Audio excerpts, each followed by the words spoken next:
The transport ship landed on Station Orion 7 with a soft hum. The docking bay was huge, bigger than any building had ever seen on Earth. Lights blinked everywhere. Strange machines moved on their own. And aliens, so many aliens, walked past without even looking at the new arrivals. Stepped off the ship and felt the cold metal floor through his boots. Behind him came, carrying a small bag over her shoulder. She looked around with calm eyes, taking in everything but showing nothing on her face. That was how she always was, quiet, watching, thinking. They were part of the first group of humans to join the Galactic Military Academy. Earth had only discovered faster-than-light travel 3 years ago. Before that, humans thought they were alone in the universe. Now they stood in a space station millions of kilometers from home, surrounded by beings that looked nothing like them. A tall creature approached them. It had 4 arms and skin like gray stone. Its eyes were yellow and had no pupils. This was one of the oldest species in the coalition. The creature wore a military uniform with many symbols on its chest. "I am Instructor," they said. His voice was deep and rough. "You are the humans." It was not a question. Noticed how looked at them. The aliens' eyes moved up and down, studying their bodies like they were strange insects. There was no respect in that look, only curiosity and something else. Disappointment, maybe. "Yes, sir," said. He stood straight and tall the way he had learned in the Korean army. "Cadet, reporting for training." "Cadet," she said beside him. Her voice was soft but clear. Made a sound that might have been a laugh. "So small," he said. "So soft. Your species has no natural armor, no claws. Your eyes cannot see half the light spectrum. How did you survive on your world?" Did not answer. He had heard this before. Since humans joined the coalition, every alien species had the same reaction. Humans were weak. Humans were primitive. Humans were lucky to be alive at all. What the aliens did not understand was simple. Humans were not lucky. They were stubborn. Led them through long hallways to the orientation room. Other cadets were already there. Counted about 40 aliens of different species. Some were like tall and strong with 4 arms. Others were insect-like beings with hard shells and many legs. A few species did not recognize sat in the corners, watching everything with strange eyes. The humans were assigned to seats at the back. No one sat near them. "Today you begin your training," announced to the room. "You come from many worlds. Some of your species have been part of the coalition for thousands of years. Others," he looked directly at the humans, "others have just arrived." A near the front made a clicking sound. Guessed it was laughter. Continued. "The coalition faces many threats: pirates, hostile empires, unknown dangers in unexplored space. You are here to become soldiers who can protect our people. Not everyone will succeed. Some of you will fail and be sent home. Some of you will die in training accidents. This is the reality of war." He waved one of his 4 hands, and a hologram appeared in the center of the room. It showed a weapon, sleek and glowing with blue energy. "This is the standard coalition plasma rifle," said. "Effective range, 400 meters. It fires concentrated energy that can burn through most armor. You will learn to use this weapon. You will learn to respect it. Those who master it may live long enough to graduate." Studied the weapon. It was impressive. The technology was far beyond anything humans had developed. But he noticed something. 400 meters. That was the maximum effective range.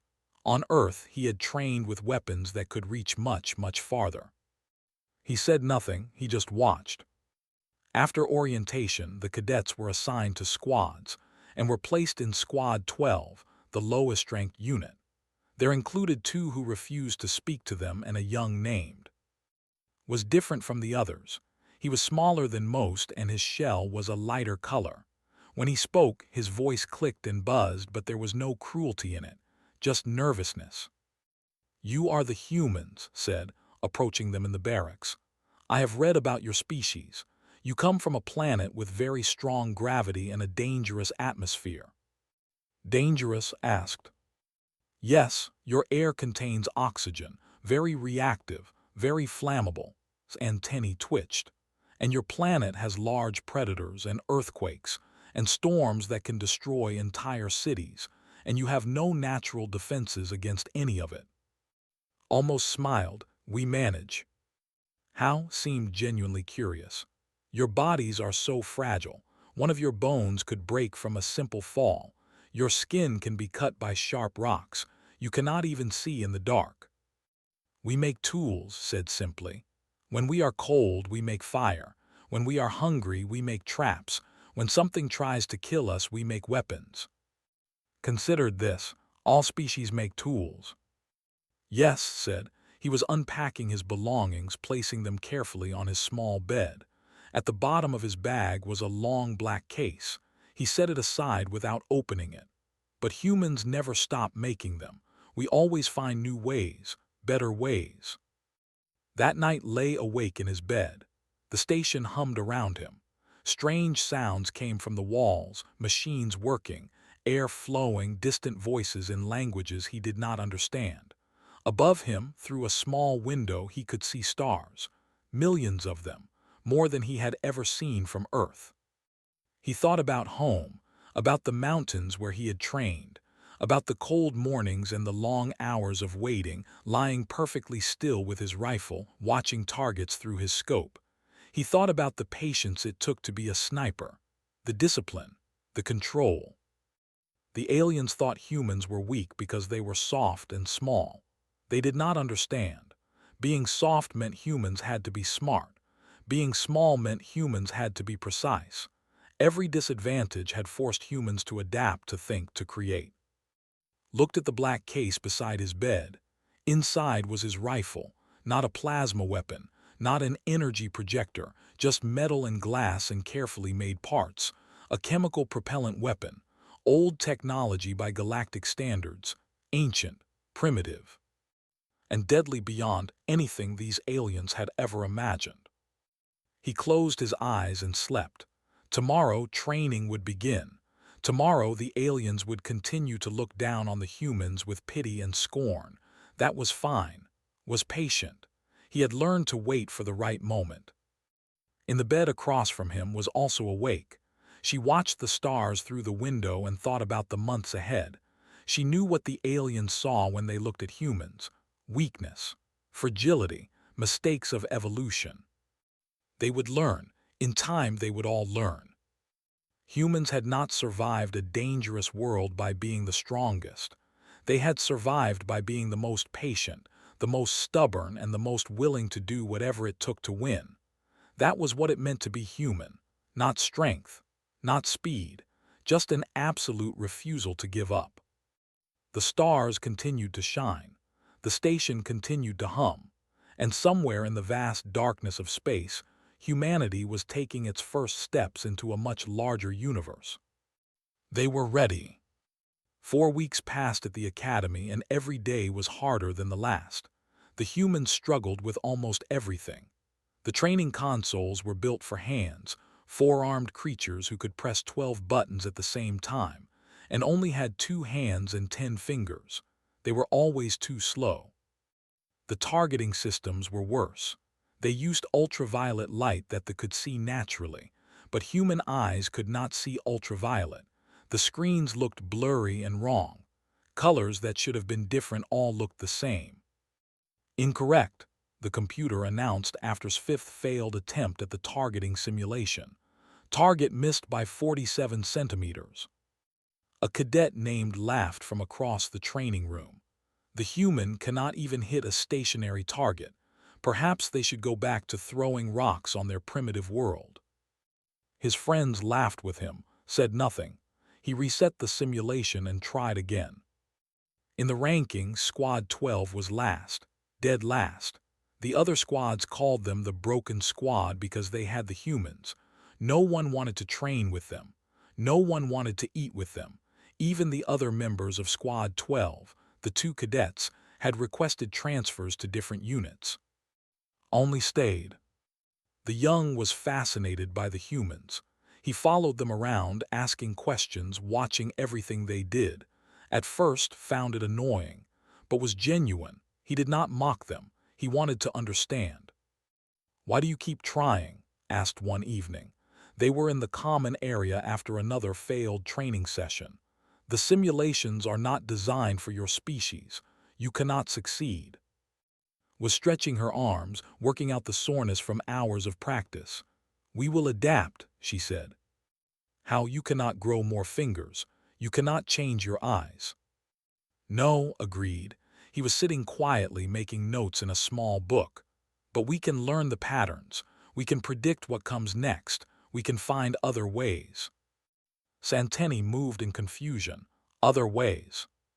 Did not explain, he just kept writing. The next day was close combat training. This was supposed to be another disaster for the humans. They were bigger, stronger, and had 4 arms to grab and strike. They had hard shells that could block most attacks. Humans had nothing but soft skin and fragile bones. Instructor watched from the side of the training arena. His expression was bored. He expected the humans to fail quickly so the real training could begin. First match, announced, cadet versus cadet. Was a female, tall and muscular. She stepped into the ring with confidence. Her 4 arms spread wide, ready to grab the small human from any direction. Walked forward calmly. She did not raise her hands. She did not take a fighting stance. She just watched. "Begin," said. Charged, she was fast, much faster than a human could ever be. Her upper arms reached for shoulders while her lower arms aimed for her waist. A perfect capture move. There was no way the human could escape. But was not there. She had moved before even started. Not after, before. As if she knew exactly what they would do. She stepped to the left just slightly and arms closed on empty air. Stumbled, surprised. She spun around but had already moved again. The human was behind her now, one hand pressed against a spot on his back. "If I had a blade," said quietly, "you would be dead. Spinal nerve cluster, very vulnerable on your species." The room went silent. His bored expression changed to something else. Interest, perhaps. He stepped forward. "How did you do that? You moved before she attacked." Shrugged. Her shoulders dropped 3 centimeters before she charged. Her weight shifted to her front legs. Her eyes focused on my center mass. Her arms tensed in sequence, upper first, then lower. She paused. It was obvious what she would do. "Obvious?" demanded, her pride wounded. "You read my mind." "No, I read your body." Looked at. "Humans cannot see ultraviolet light, but we can see very small movements, very small changes in posture and expression. On our world, this was how we survived. We watched predators. We learned their patterns. We knew when they would attack before they moved." Was quiet for a long moment, then he made a gesture. "Next match, cadet versus cadet." Stepped forward eagerly. This was the who had mocked in the targeting room. He was large and strong, and his 4 arms were thick with muscle. He smiled, showing many teeth. "Finally," said, "I will show this human what real strength looks like." Entered the ring. He was shorter than by almost half a meter. His arms were thin compared to this. By every measure, he should lose this fight in seconds. "Begin." Did not charge like, he was smarter. He moved forward slowly, his 4 arms weaving in complex patterns designed to confuse. When he was close enough, he struck, a fast jab with his upper right arm. Blocked it, not with strength but with angle. He turned his arm aside with a small movement, using this own force against him. Struck again, and again. Each time redirected the blow. He did not try to match this power. He simply was never where the fists landed. "Stop playing," growled. "Fight me properly." "I am fighting," said. His voice was calm. "You are just not paying attention." Roared and threw all 4 arms at once. It was a wild attack, full of rage and frustration, and it was exactly what was waiting for. He ducked under the upper arms and stepped inside's reach. Before they could react, struck once, twice, 3 times. Each hit was precise. Each hit targeted a nerve cluster or a joint where the armor of muscle was thin. His right arms went limp. Then his legs buckled. He crashed to the floor, gasping in pain and confusion. He was not badly hurt, but his body would not obey him. The nerves had been disrupted. Stood over him. "Strength is not everything," he said. "On Earth, humans fought creatures much bigger than us. Bears, lions, wolves. We could not match their power, so we learned their weaknesses. Every creature has weaknesses, even." The training room was completely silent now. Every cadet was staring at the humans. The pity in their eyes was gone. In its place was something new, uncertainty, maybe even fear. Studied for a long moment. "Where did you learn to fight like this?" "The Korean Army," replied. "I served for 8 years, mostly in the mountains, watching and waiting." "Watching for what?" Met the instructor's eyes. "Enemies, we had many on Earth. Our planet was not peaceful. We fought each other for thousands of years. We learned many ways to kill." That night, found alone on the observation deck. The human was sitting in the dark, staring out at the asteroid field beyond the station. He had his notebook open and was writing numbers. "What are you doing?" asked. "Calculating," did not look up. "Calculating what?" "Distances, angles, how long it would take something to travel from here to there." He pointed at a distant asteroid. "That rock is about 2 kilometers away. If I threw something at it, how long would it take to arrive?" Process the question. "In vacuum, with no air resistance, several minutes depending on the speed." "And if the object traveled very fast, faster than sound on Earth?" Clicked his mandibles. "Seconds, maybe less." Nodded slowly. "On Earth we have a saying, the bullet arrives before the sound, you die before you hear the shot." "I do not understand." "You will." Finally looked at the young. His eyes were calm, but something in them made feel cold. "Soon, everyone will understand."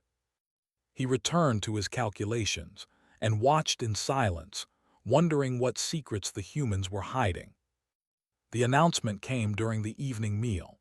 Instructor's voice echoed through the station's speakers, reaching every corner of the academy. "Attention all cadets. The live fire examination will take place in 3 days. This test will determine your fitness for combat training. Those who fail will be removed from the program. There are no second chances. Prepare yourselves." The mess hall erupted in nervous conversation. Cadets talked about strategies and practice schedules. The boasted about their scores in previous simulations. The clicked and buzzed about their natural accuracy. At the back of the hall, and ate in silence. Sat with them, as he did every day now. The other mocked him for spending time with the humans, but he did not care. He had seen what they could do in combat training. There was more to these creatures than the galaxy understood. "You are not worried?" asked. Shook her head. "Worry does not help." "But your scores in the targeting simulations are very low.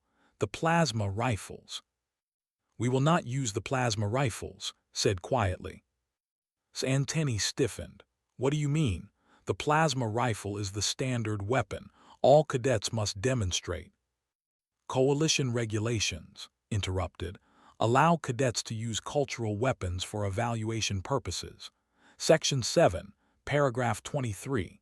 Originally written so cadets could display their traditional fighting blades." "I know that rule. But blades are for ceremonial purposes only. They are not practical weapons." Looked at the young. There was a small smile on his face. "Who said anything about blades?" That night, the 3 of them gathered in the humans' barracks room, closed the door and made sure no one was in the hallway. Then he walked to his bed and pulled out the long black case that had traveled with him from Earth. He set it on the bed and opened the latches slowly. The case split open like a shell, revealing what lay inside. Stared. He had never seen anything like it. The object was about 1 meter long. It was made of dark metal and some kind of hard material that looked like wood but was not wood. There were no lights. No glowing parts, no energy cells, just metal tubes and mechanical pieces that fit together in ways did not understand. "What is that?" he whispered. "K-14 rifle," said. He lifted the weapon carefully, almost lovingly. "Bolt-action sniper rifle, designed and built in Korea. This specific rifle has been in my family for 2 generations. My grandfather used it, my father used it, now it is mine." A rifle moved closer to examine the weapon. "But there is no energy source. How does it fire?" Opened her own bag and pulled out a smaller weapon, a pistol. She also held up a small metal cylinder. "Chemical propellant," she explained. "This is a bullet. Inside the casing is a chemical compound. When the trigger is pulled, a small explosion happens. The explosion pushes the bullet out of the barrel at very high speed. Process this information. Chemical propulsion, like ancient rockets." "Exactly like ancient rockets," confirmed. "Humans have been using this technology for over 500 years. We call them firearms." 500 years, was shocked. "But that is primitive. The Coalition stopped using chemical weapons thousands of years ago. They are inefficient, unreliable, dangerous to the user." "Inefficient," began assembling the rifle, his hands moving with practiced ease. Each piece clicked into place perfectly. "This rifle can hit a target at 1,500 meters, accurately, repeatedly, with no power source that can be detected or drained." "Unreliable," added. "Firearms work in vacuum, they work in extreme cold, they work in extreme heat, they work underwater. They work when electromagnetic pulses disable every piece of modern technology. They always work." "Dangerous to the user," finished the assembly and looked through the scope. "Perhaps, but far more dangerous to the target." Was quiet for a long moment. His mind was working, putting pieces together. "The Coalition plasma rifle has an effective range of 400 meters. You said your rifle can hit targets at 1,500 meters. That is almost 4 times the distance." "That is the effective range," said. "The maximum range is much farther. With the right conditions and the right shooter, this rifle can kill at over 2,000 meters." 2,000 meters, felt something cold in his chest. Fear, perhaps, but that is. "Invisible," said. "At that distance the target cannot see the shooter, cannot hear the shot until it is too late, cannot fight back, cannot run. They are dead before they know they are in danger." Set the rifle down and looked at seriously. "This is why humans still use these weapons. Not because we cannot build plasma rifles. We can, we have, but energy weapons have weaknesses. They glow, they make noise, they can be jammed. They require power cells. They are sophisticated, yes, but sophistication is not always strength." He picked up a single bullet from a small box. The metal casing gleamed under the light. "This is simple," he said. "Metal and chemistry, nothing to jam, nothing to hack, nothing to redirect. Once it leaves the barrel, only physics controls it. And physics does not care about shields or armor or how advanced your technology is." Reached out one trembling claw and touched the bullet. It was cold and heavy for its size. "Your people," he said slowly, "developed weapons that could kill from distances so great that the victim would never see the attacker, and you kept developing them, for 500 years. "Longer," said. "Humans have been killing each other from a distance since we invented the bow and arrow. That was over 10,000 years ago. We have been perfecting it ever since." "But why? Why would you need such weapons?" His face became serious. "Because we were always at war, with nature, with predators, with each other. On Earth there was no peace, no coalition to protect us. We had to protect ourselves. And we learned that the best way to survive a fight is to end it before the enemy knows it has started." He began to disassemble the rifle again, placing each piece back in the case with care. "The Coalition believes humans are primitive because we are small and soft. They think our technology is outdated because we still use chemicals instead of plasma. They look at us and see weakness." He closed the case with a soft click. They do not understand that every weakness forced us to become better, smarter, more patient, more deadly. Stood in silence. His entire understanding of humans was changing. He had thought they were fragile creatures who had survived by luck. Now he saw the truth. They had survived by becoming the most dangerous hunters their planet had ever produced. In 3 days, said, I will use this rifle in the live fire examination. I will show them what a human can do, and perhaps they will begin to understand. Understand what? Looked at the young with eyes that had seen death and delivered it. That you should never underestimate a species that spent 10,000 years at war with itself. If we could survive each other, we can survive anything.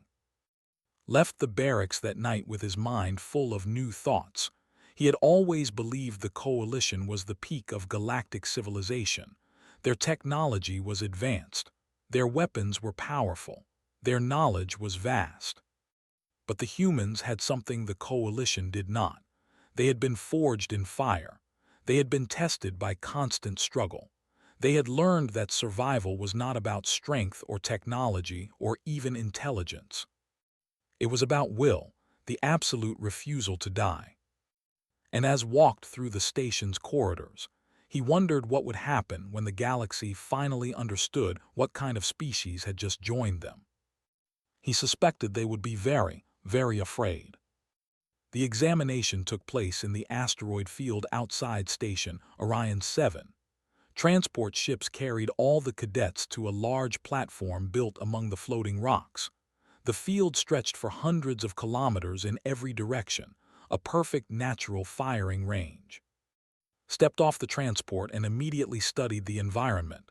No atmosphere, no wind, no humidity, just vacuum and rock and the cold light of distant stars. These were ideal conditions. He carried the black case at his side. The other cadets gathered near the starting area. They held their plasma rifles with confidence. They had trained for weeks with these weapons. They knew the weight, the balance, the trigger sensitivity. They were ready. Instructor stood on an elevated platform where he could see everything. His 4 arms were crossed over his chest. His yellow eyes moved from cadet to cadet, judging, measuring. Today you will prove your worth, he announced. His voice came through speakers in their helmets. All cadets wore protective suits in the vacuum environment. Targets have been placed at 100 meters, 200 meters, 300 meters, and 400 meters. These are the standard combat ranges for coalition warfare. Hit all targets to pass. Miss any target and you fail. The targets were visible in the distance, holographic projections that would record impacts. Each one glowed blue, waiting. Cadets will fire in alphabetical order by species, continued. First, then, he paused, looking at the humans. Others. The went first. Their natural eyesight gave them advantages in targeting, and most passed without difficulty. The followed, their 4 arms providing excellent stability for the heavy plasma rifles.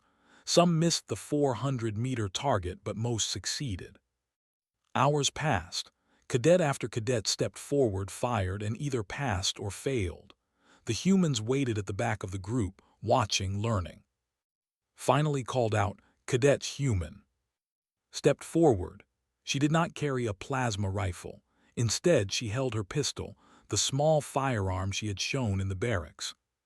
His eyes narrowed. What is that weapon? Cultural weapon, sir. Section 7, Paragraph 23 of Coalition Training Regulations. I know the regulation. That is not a ceremonial blade.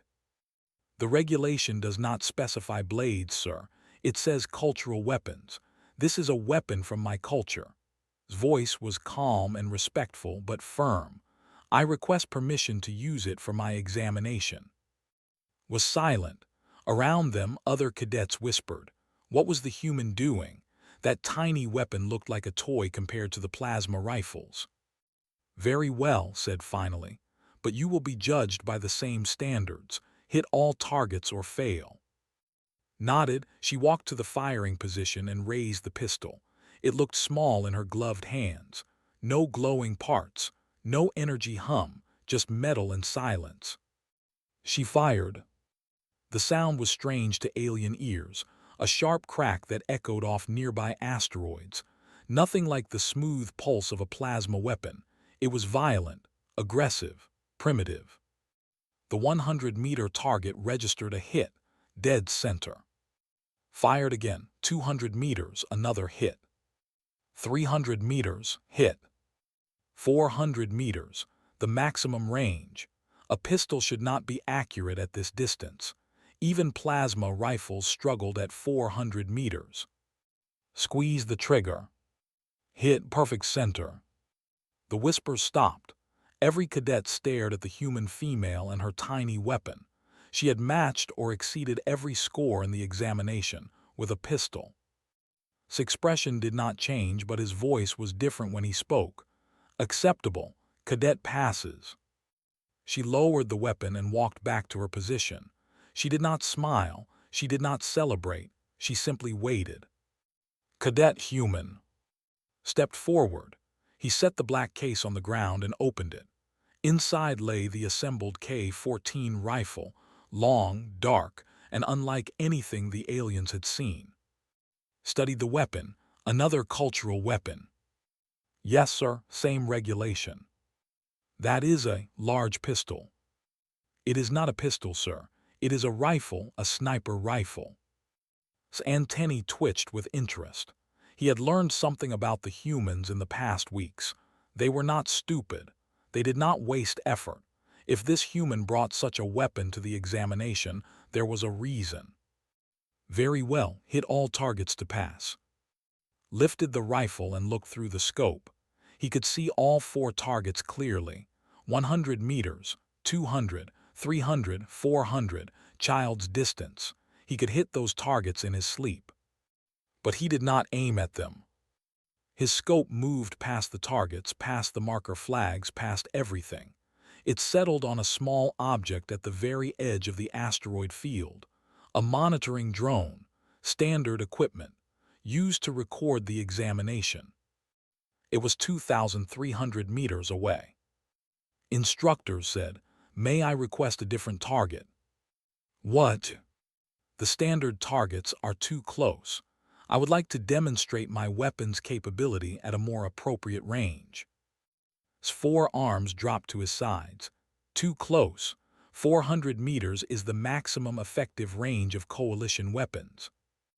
Yes, sir, but not the maximum range of my weapon. Silence fell over the platform. Every cadet, every instructor, every observer was watching now. The human was standing there with his ancient chemical weapon, claiming it could do more than coalition technology. What range are you proposing? Asked slowly. Pointed into the distance. That monitoring drone, approximately 2,300 meters. That is impossible. No infantry weapon can. Shall I demonstrate, sir?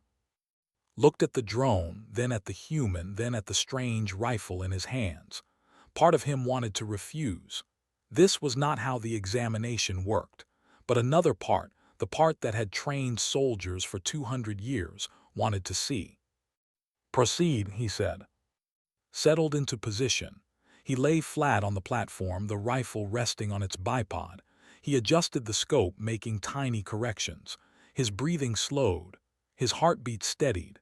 The universe narrowed to just him, the rifle, and the target. He had made shots like this before, in the mountains of Korea, in the deserts of distant lands, in places he could not name and missions he could not discuss. This was what he was born for. He squeezed the trigger. The crack of the rifle echoed across the platform. It was louder than his pistol, deeper, more powerful. The sound carried through the suit's communication systems, startling every cadet who heard it. Then silence, 1 second, 2 seconds. At 2,300 meters away, the monitoring drone exploded. Checked the telemetry 3 times. His claws were shaking. 2,347 meters, he reported. Direct hit. The drone is destroyed. No one spoke. No one moved. Every alien on that platform was staring at the human lying on the ground with his primitive weapon, a weapon that had just exceeded the maximum range of coalition infantry weapons by almost 6 times. Walked slowly toward. His footsteps were heavy on the metal platform. "That is not possible," he said. "Chemical propulsion cannot be that accurate at that range." Stood and began to disassemble his rifle. "With respect, sir, you just saw it happen. How can such a primitive weapon outperform our technology?" Paused, holding the barrel in his hands. "Because you designed your weapons for efficiency and convenience, quick recharge, easy targeting, bright energy beams that look impressive. But we designed our weapons for one purpose only, to kill at the greatest possible distance." He placed the barrel in the case. "We did not care about convenience. We cared about range, about accuracy, about making sure our enemies died before they could fight back." He closed the case and Met's eyes. "You asked how humans survived on our world. This is how. We became the best killers our planet has ever seen. Not because we wanted to, because we had no choice." Stood very still. Behind him, 40 cadets from a dozen species watched in shocked silence. They had come to this examination expecting to see the weak humans fail. Instead, they had seen something that would change how they thought about humanity forever. Cadet said finally, his voice was quiet, "You pass." Nodded once, picked up his case and walked back to join. Neither of them smiled. Neither of them celebrated. They had sent a message today, a message to everyone watching. Humans were not weak. Humans were not primitive. Humans were something else entirely. And the galaxy was just beginning to understand. Word spread through the academy like fire through dry grass. By the next morning, every cadet, every instructor, and every staff member had heard about the human with the ancient weapon who had destroyed a target at impossible range. Found himself watched wherever he went. Aliens who had ignored him for weeks now stared openly, some with curiosity, some with fear, a few with something that might have been respect, but did not care about attention. He sat in the armory, cleaning his rifle, running the cloth along the barrel with slow, careful strokes. The weapon had performed perfectly, as it always did. His grandfather would have been proud. The door opened. Did not look up. He already knew who it was. The heavy footsteps of it were unmistakable. Instructor walked in alone. He did not speak at first. He just stood there, watching the human tend to his weapon. For a long moment, the only sound was the soft whisper of cloth on metal. "I have been a soldier for 200 years, finally said. "I have fought in 11 wars. I have trained thousands of cadets. I thought I understood weapons. I thought I understood combat." He paused. "I was wrong." Continued cleaning. "You were not wrong, sir. You understood coalition combat. That is different from human combat." "Explain." Set down the cloth and looked at the instructor. "The coalition fights with honor, announcements before battle, clear lines of engagement, soldiers facing each other at defined ranges. This is civilized warfare. And humans? Humans fight to win, nothing more." Picked up the rifle and looked through the scope at nothing.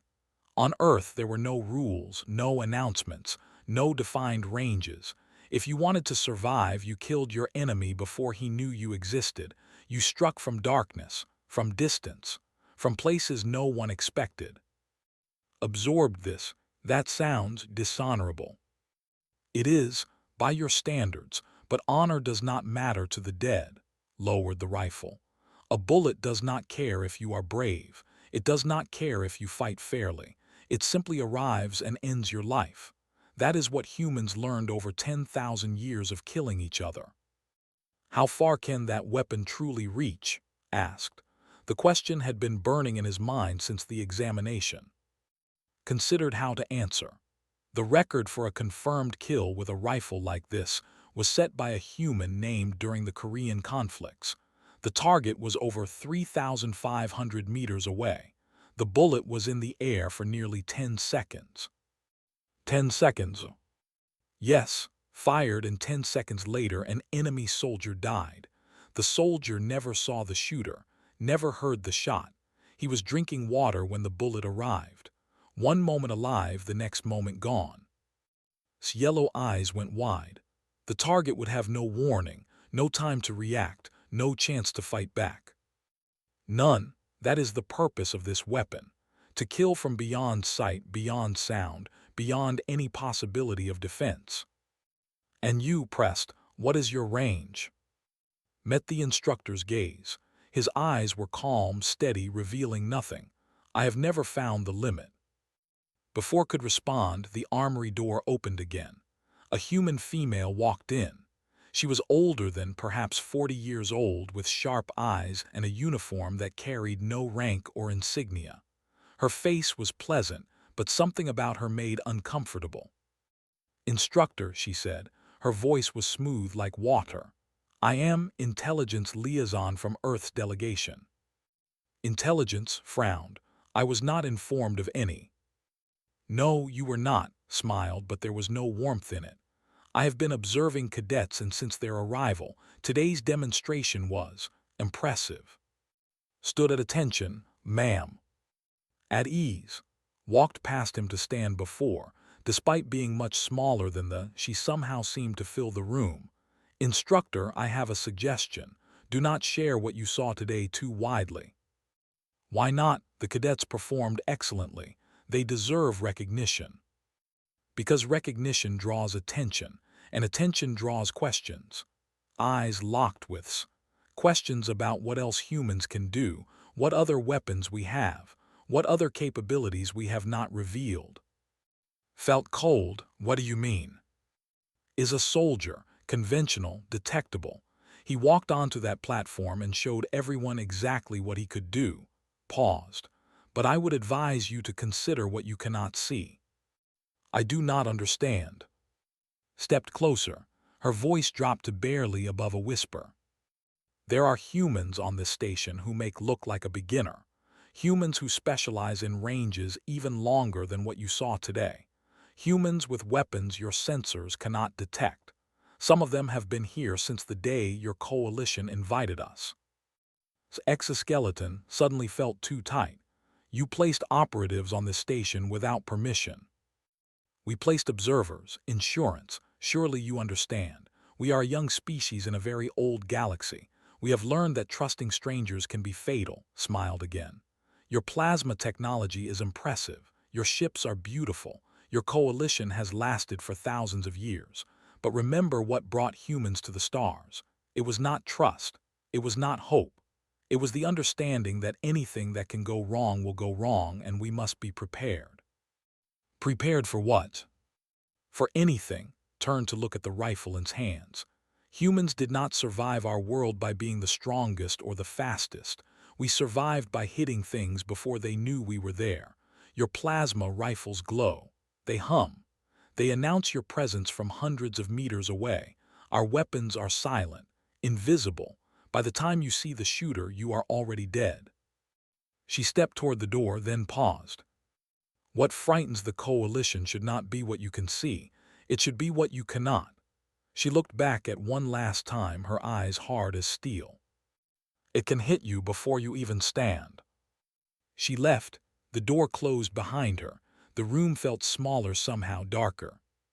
Stood in silence for a long time. Then he looked at. "Are there really human operatives on this station?" Said nothing. His face revealed nothing. "How many?" Still nothing. Understood. The human could not answer that question. Maybe he did not even know. Maybe that was the point. Humans had spent so long preparing for betrayal, for ambush, for sudden violence, that they had become masters of it. The instructor turned and walked to the door. Before leaving, he spoke one more time. "I trained thousands of cadets. I fought in 11 wars. I thought I understood what made a species dangerous." He shook his head slowly. "I understand now that I have never met a truly dangerous species, until today." The door closed. Sat back down and resumed cleaning his rifle. The cloth moved along the barrel in slow, steady strokes. The weapon gleamed under the artificial light. Somewhere on the station was walking through corridors, nodding politely to aliens who had no idea what she was. Somewhere else, other humans were watching, waiting, doing jobs that would never be acknowledged.